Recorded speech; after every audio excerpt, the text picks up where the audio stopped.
Hello, and welcome to Steins Gate Zero. It has been a while, but I am finally returning to the science adventure series, now that my co-reader has recovered. Now, if you have not seen the original Steins Gate, I would recommend you watch it first, since the first 30 seconds of this are going to spoil the end of that. So, click on the card up there. Otherwise, there are going to be spoilers. Steins Gate Zero is more of a what if than a sequel. It describes what would happen if Okabe did not get the inspiration to open Steins Gate at the end of Steins Gate, and dealing with the trauma that the final events of Steins Gate did to him. Poor guy has some PTSD to work through.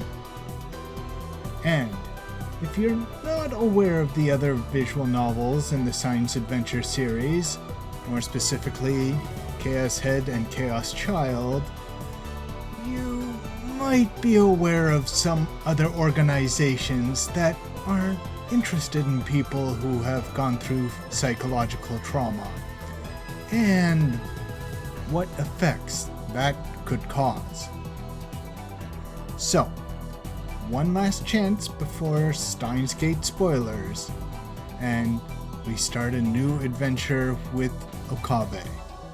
This is Steins Gate Zero.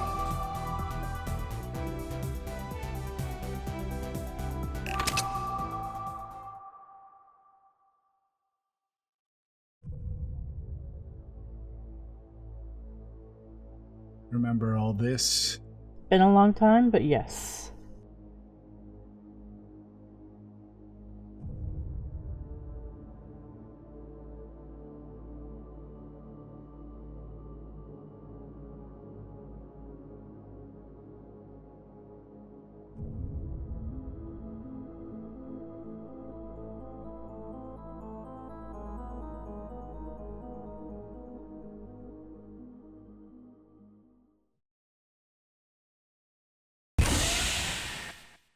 The hatch opened.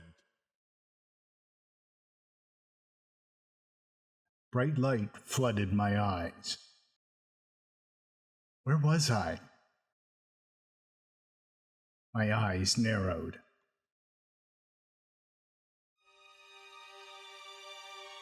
I could barely make out the summer's twilight sky. I didn't want to leave. I just wanted to disappear. But someone grabbed my arm and dragged me out. Whoa, you're already back. It hasn't even been a minute. Kurisu! I remember I did Mayuri. Oh yeah. I didn't have the energy to respond to my own nickname. I fell to the ground and wrapped my arms around myself. Kurisu! Mayuri rushed over to me. She looked at my face in concern. But even her concern was too much for me to bear. Please, don't talk to me. Just leave me alone. Whoa, you're covered in blood. What happened? Get him a towel, Dad. And water, and some clothes too. Hurry. Yeah, this isn't the Suzuha from the previous game. This is Suzuha from the Yeah, I see that. where she grew up as a military brat instead of a resistance fighter. Huh? What? Explain, please. Just go already. Okay. I just remembered that Daru has canonically fucked, and that threw me for a loop again. Yeah. Daru ran back inside the building. You also get to meet the one he allegedly fucks. Oh god. Are you okay? Hang in there. Don't die. He's okay. It's not his blood. Stop it. Just get away from me. Leave me alone. I couldn't save her. Not only that, I took her life with my own 2 hands. 3 weeks ago, in this very spot, I killed her. I murdered her. There's no way to save her. There never was.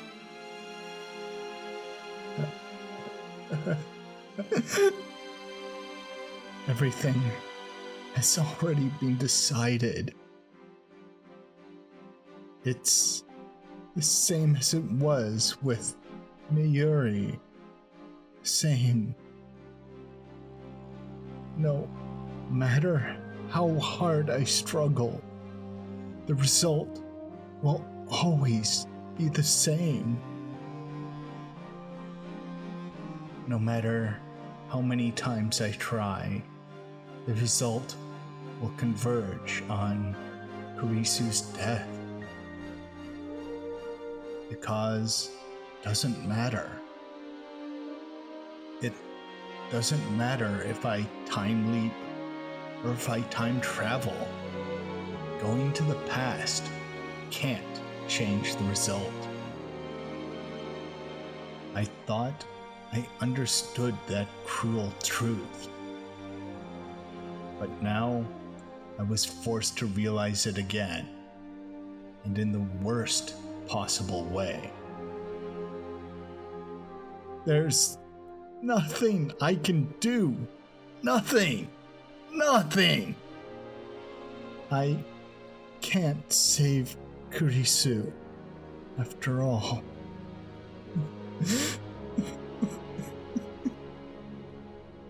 I knew this would happen. I knew it would turn out like this. I can't take this anymore. I'm so tired. Enough already. I give up.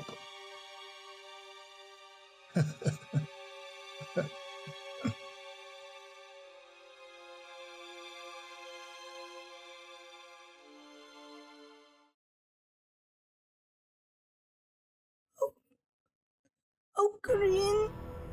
What happened?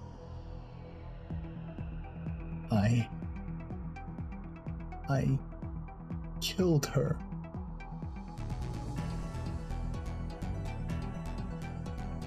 I'm an idiot. It's all my fault. He killed Mikise Kurisu. Kill? That can't be true.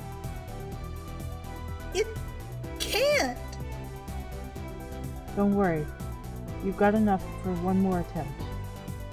Just leave me alone.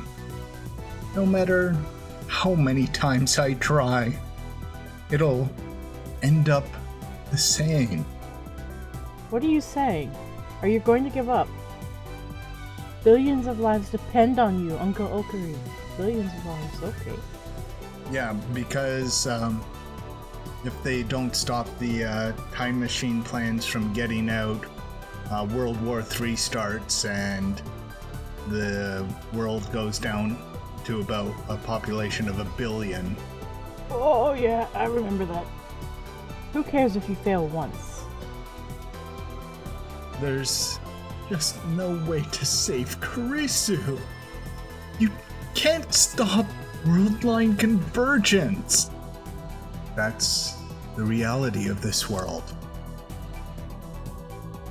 I learned that a long time ago. I'll just have to slap some sense into him. You can't! It's not right to force him to do this! I can't bear to see Ocarin like this. If he doesn't, the future won't change. Why? Why does Ocarin have to change the future all by himself? That's too much for him to bear. Because only Uncle Ocarin has the powers of an observer of the world. Ocarin didn't want that. And I think even if he tried, he'd just get hurt again. It's impossible for one person to change the world all by themselves. And if you remember, this is almost exactly the opposite of what she did in the true ending of Steins Gate. And that's why Steins Gate is...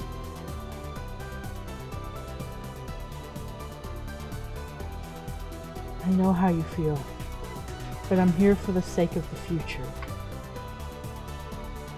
I can't go back to 2036 either way, so I'm not going to give up so easily.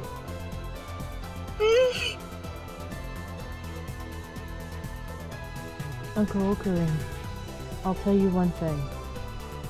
This time machine has a finite amount of fuel. At first, I told you that it could only be used to go there and back twice, but there's actually a little more fuel than that. Even so, it can only travel about 344 days. Even if you do a one-way trip, less than a year from now, you won't be able to reach July 28th. Remember this, when that day comes, I'll go myself if I must.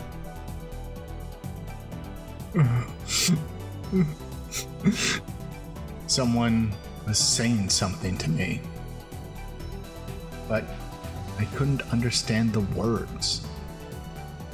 I didn't want to listen to anything. I just wanted to sleep. Just let this all end. Just let me go. Ocarin? Ocarin? Hey, Ocarin? You don't have to push yourself so hard anymore, okay?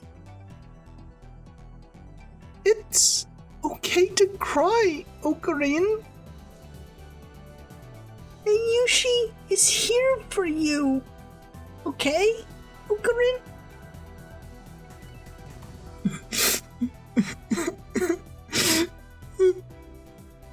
I don't know if Mayuri's words were the reason why, but the tears started to flow. I decided to forget everything. Ever since that day, I stopped going to the Future Gadgets Lab.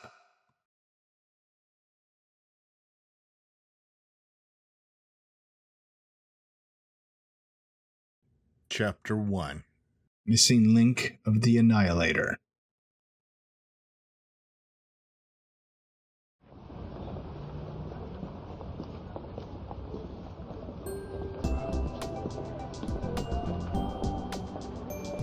UPX, the new symbol of Akihabara, was located right in front of the station. In the hall on the 4th floor, preparations had been going on all morning for the Akihabara Technoforum convention. Universities and labs from both inside and outside of the country would work together to put on special seminars and symposiums at irregular intervals.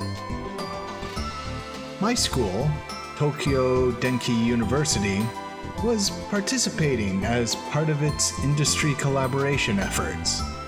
Students were required to attend these seminars and submit reports to their instructors.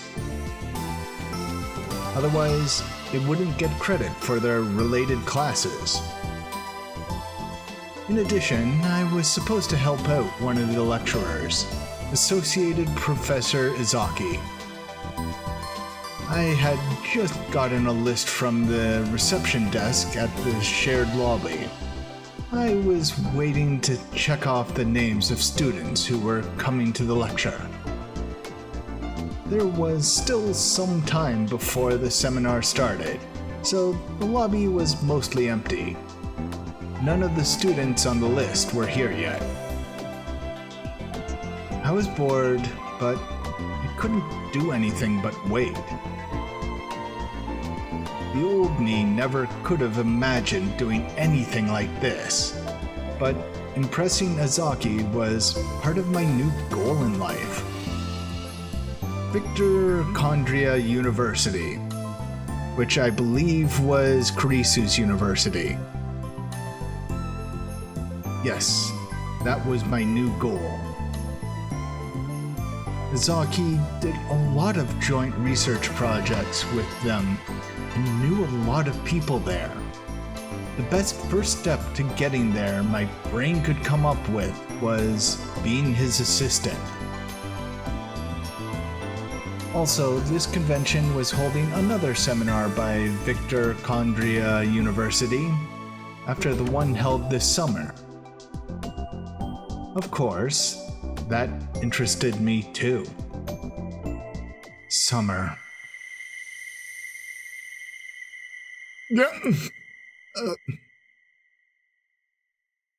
Someone just had a PTSD flashback.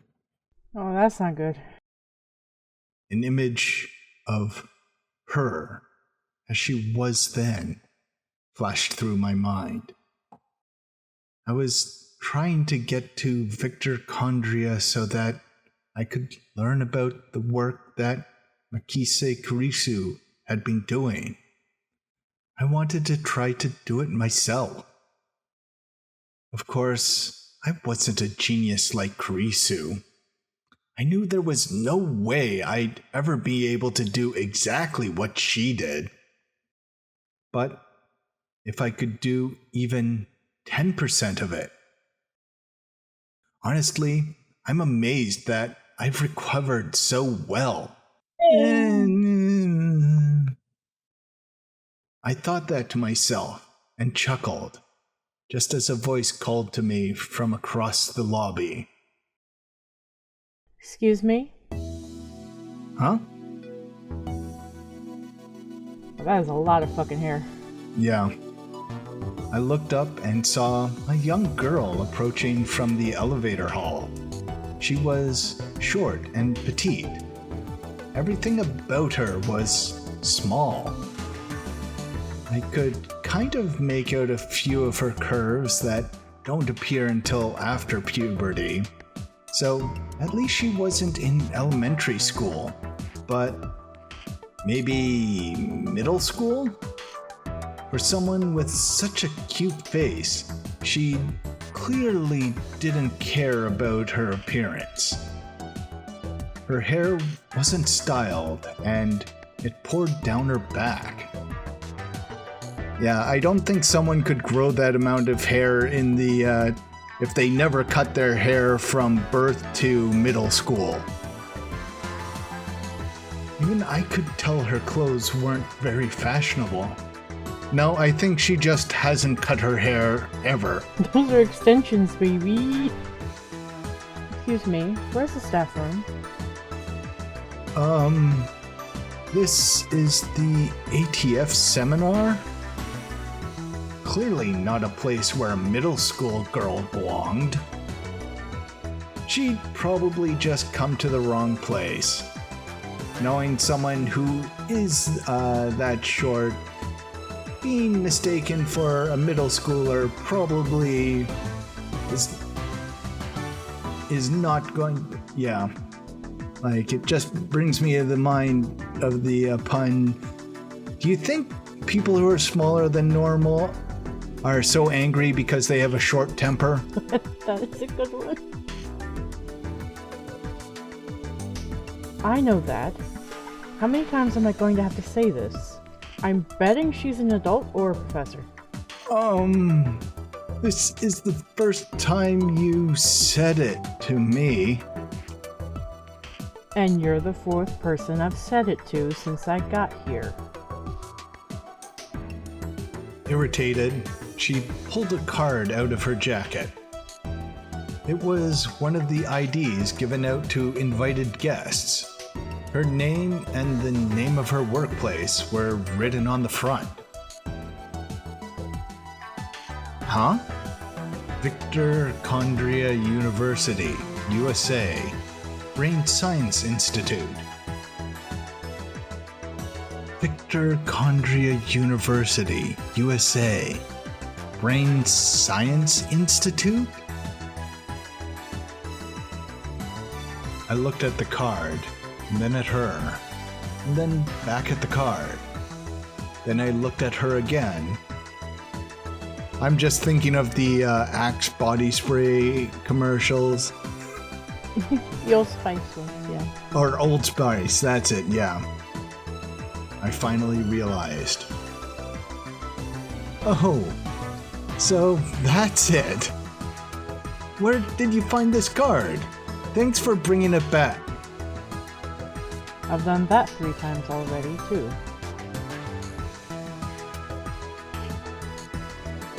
Yeah, this is the girl I was talking about with their more sun than tsundere. Like, given the first impression, she's just annoyed with Okabe most of the time. She sighed and showed me another card. This one was a photo ID from Victor Condria University. What? It was the same ID I'd seen Kurisu holding before on another Worldline. The photo on the card, yeah, that was definitely her. Hiyajo Maho. That's my name, Hiyajo Maho. I'll say it to you now because nobody's ever been able to read it right. Not in Japanese or English. And you're from Victor Condria University Middle School? He's just digging himself in deeper. She's gonna kick his entire ass. Stop messing around. Universities don't have middle schools. That's true. Then you skipped a bunch of grades?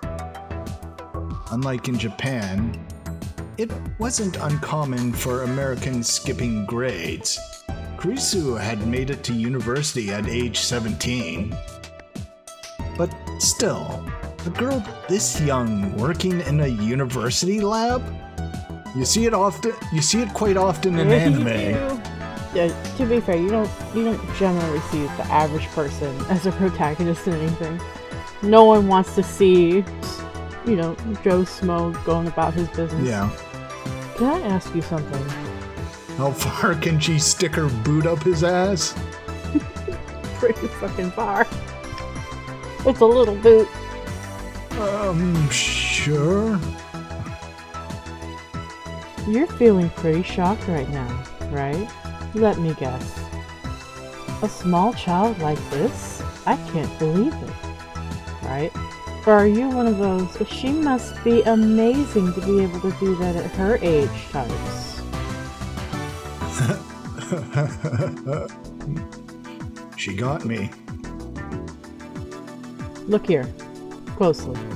The girl, Hiyajo Maho, pointed at part of the ID with her slender fingers. She was born in 1989, and it was 2010, so... You're 21 years old? In other words, I'm an adult woman. Or the 9,000-year-old lolly trope? I'm not in middle school. And of course, not in elementary school or daycare either. She doesn't look like she belongs in daycare. And then she puffed out her chest.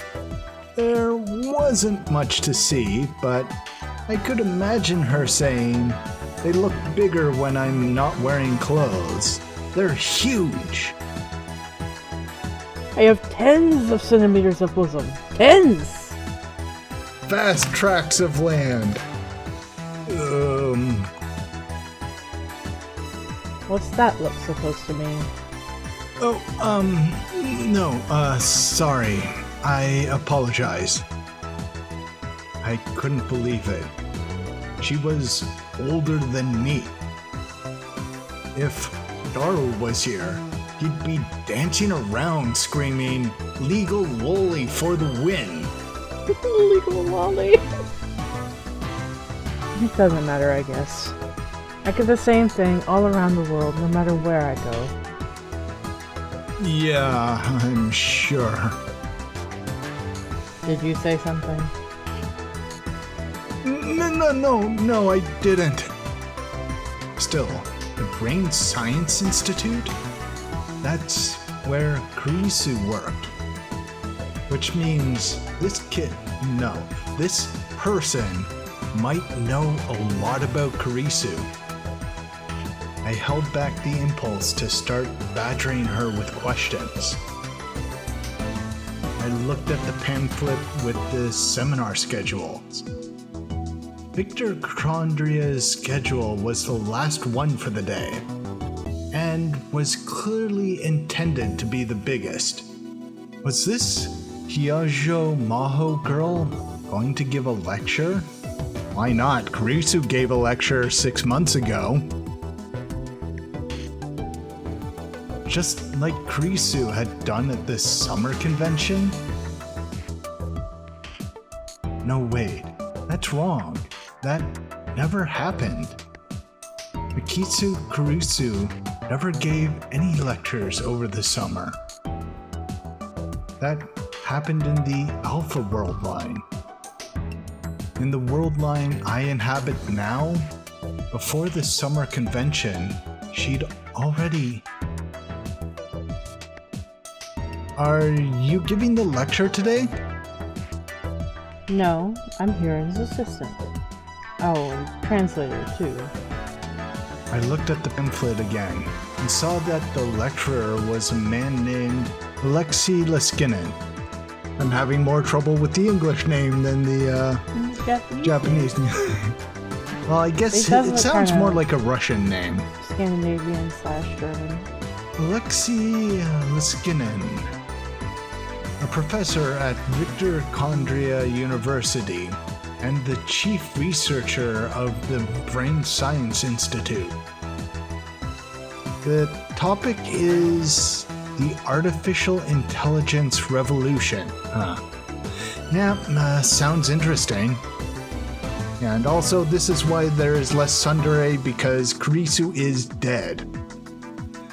So, she won't be around to tsundere anymore. We only have to deal with Okabe. And he is not going to crush on anyone because he is kind of a bereaved widow at the moment. Yeah, he's been kind of alpha widowed, hasn't he? If you've got the time, I'd love for you to come listen. I will. The staff room, right? I led Maho over to the elevator hall and showed her where the staff room was. Thanks. I had no reason to hang around her any further. I said goodbye and was just about to turn around. Just then, the elevator opened. A woman emerged. The instant I saw her face, every hair on my body stood on end.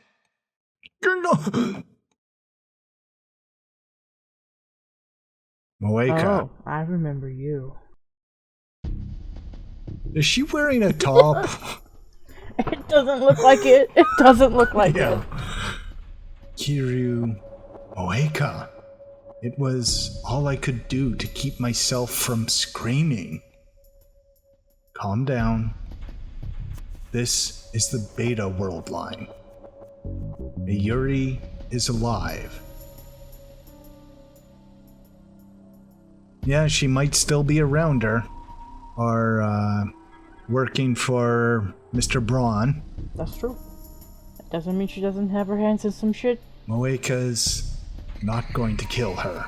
Yeah, at least Moeka doesn't say much. Our eyes met. The eyes on the other side of her glasses were as dead as ever. And it was impossible to tell what she was thinking. Though, in this Worldline, Mr. Braun might not be around her because Suzuha might not have gone back in time and all that. Who knows if all that happened and if he wound up the same because butterfly effect.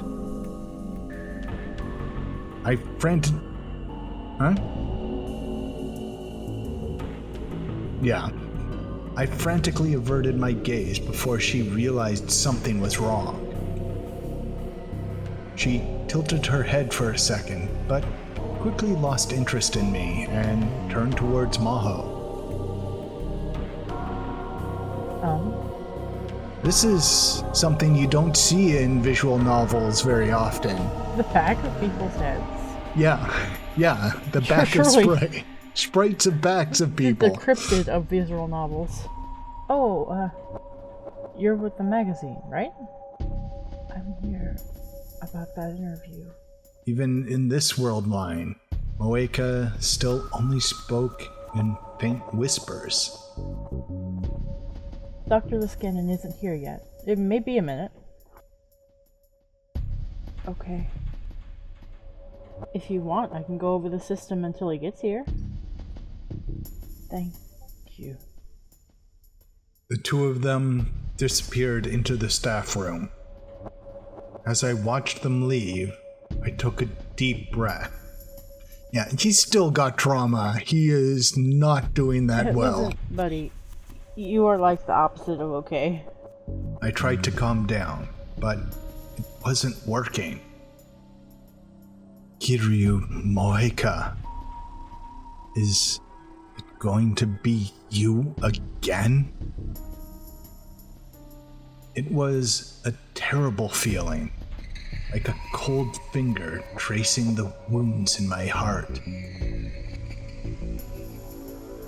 That night, when the terrorists' threat shut down all the trains in Akihabara, that awful night when I just knew something was going to happen.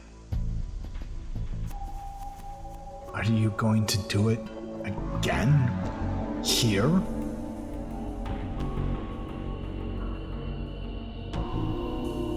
Or was I just imagining things? Was she just a magazine reporter now, instead of a CERN rounder? Even if Moeka was a rounder, we had nothing to do with CERN anymore. CERN wouldn't be watching us.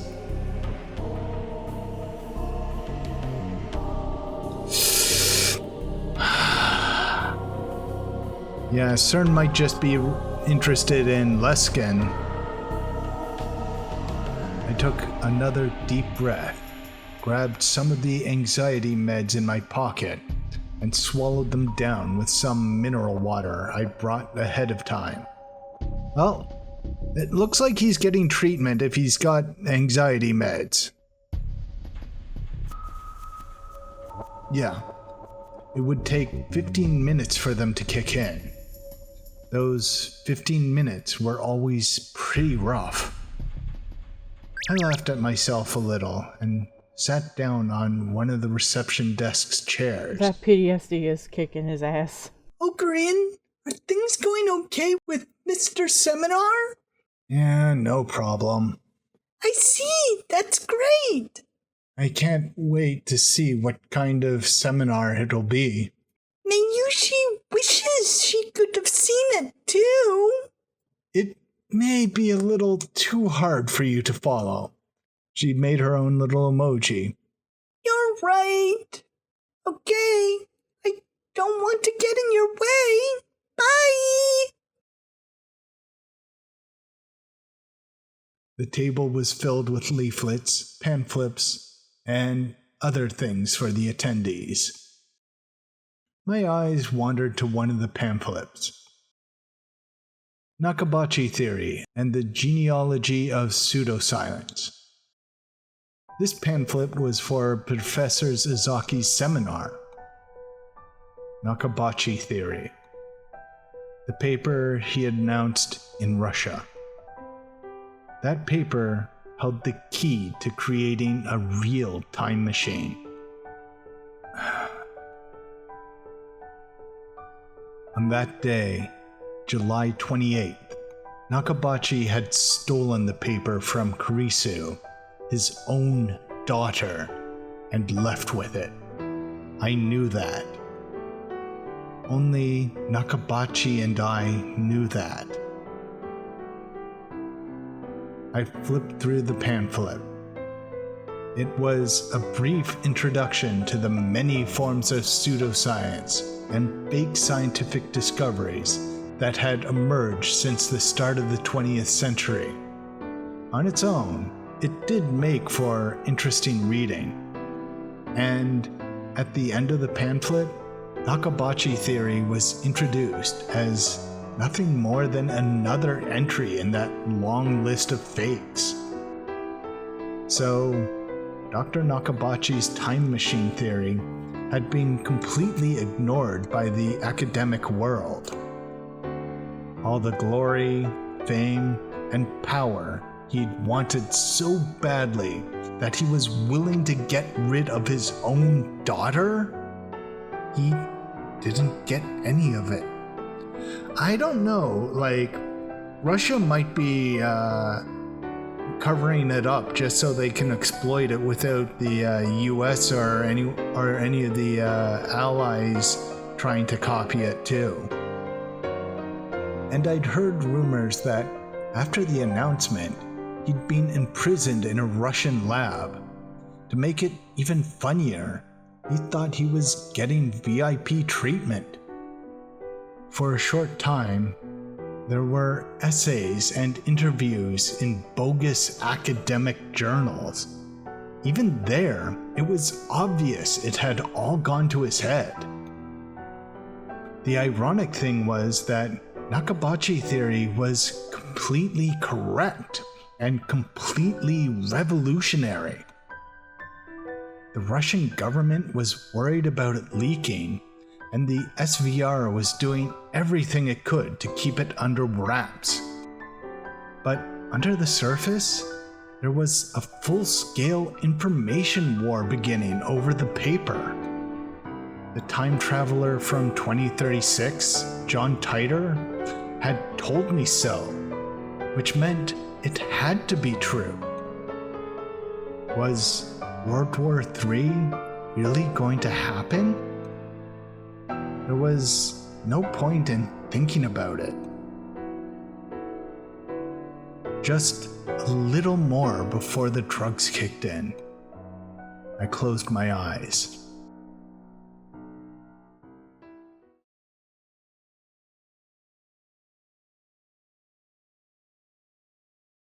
Several hours later, the convention was going well. After Professor Izaki's seminar, most of the students from my university went home, but I killed some time and came back. I wanted to hear the Victor Condria lecture. I headed to the hall with plenty of time to spare and saw Hyajo Maho coming from the staff room. She was with a very tall foreigner. Was that Aleski Leskinen? It didn't seem like an American name, but maybe he was an immigrant like Kurisu, or at least descended from one, or just a foreign national.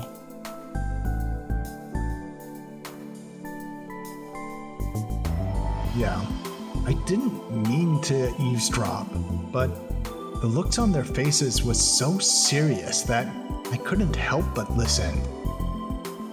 Since they were both speaking in English, I could barely make out any of it, but I could tell from their voices that it wasn't a pleasant chat. Huh? Wait, did I just hear the word Makise? I hated the fact that I couldn't speak English. If I had known this was going to happen, I would have taken more English lessons. The two of them walked into the waiting room for the lecturers. It was located right next to the UPX theater. I put together the few fragments I was able to understand. Fire at Kurisu's house. Miss Makise is all right. Robbery. The police called off the investigation. Why was the FBI there? Doesn't make sense. I think that's what they were saying. Kurisu's house? Do they mean where she lived in America? Her mother should still be in America. Is that where the fire was? And then words like robbery and the investigation was called off. I really wanted to know more. I stood there and worried until it was time for the lecture to begin. With nothing else to do, I went inside the theater.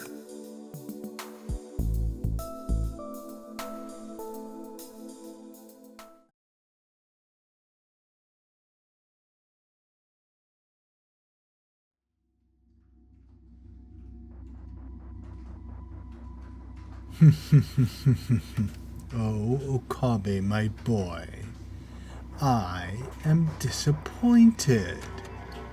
One little setback, and you have forgotten all about me. We were such a good team. We could have saved the world. But you just gave up because you accidentally murdered someone. Is that all the resolve a mad scientisto can muster? I suppose I need a new plan. I guess it is time to initiate Operation Amadeus Ex Machina.